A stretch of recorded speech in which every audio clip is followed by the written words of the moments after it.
Քաղաքական որ ուժը կարող է առաջնորդել հասարակության առողջացումն ու միասնությունը։ Գելլափի մարտի 1-ից ապրիլի 1-ն անցկացրած հարցումներով քաղաքացիների մեծ մասն ընդդիմադիր դաշտում առաջնահերթությունը տալիս է ԲՀԿ առաջնորդին։ Հարցվածների 26.8%-ը հարցին պատասխանելիս Գագիկ Ծառուկյանի անունն է հնչեցրել։ Երկրորդ տեղում է Նիկոլ Փաշինյանը 25.2% ցուցանիշով, երրորդ հորիզոնականում Սամվել Կարապետյանն է 18.1%։ Հարցումների ժամանակ քաղաքացիները պատասխանել են նաև հարցին, թե որքանով են հավանություն տալիս այս կամ այն քաղաքական գործիչների, ինստիտուտների գործողություններին։ Եվ այսպես այս դեպքում եւս առաջատարը Գագիկ Ծառուկյանն է։ Հարցվածների 34.2%-ը նշել է, որ լիովին հավանություն է տալիս Բարգավաճ Հայաստան կուսակցությանը։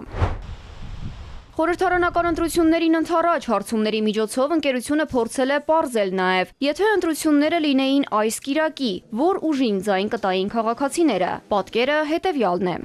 24.3%-ը կքվեարկեր քաղաքացիական պայմանագրի օգտին, որին հաջորդում է Ուժեղ Հայաստանը 13.4%-ով, իսկ առաջատարների եռյակը եզրափակում է Բարգավաճ Հայաստանը 7.9%-ով։ Բարգավաճ Հայաստան կուսակցությունն էականորեն բարելավել է իր դիրքը վերջին ամիսների ընթացքում։ Դեկտեմբերյան հարցման ժամանակ Գագիկ Ծառուկյանի կուսակցության օգտին պատրաստ էր քվեարկել հարցվածների ընդամենը 4.5%-ը։ Մարիա Հակոբյան, Էպիկենտրոն։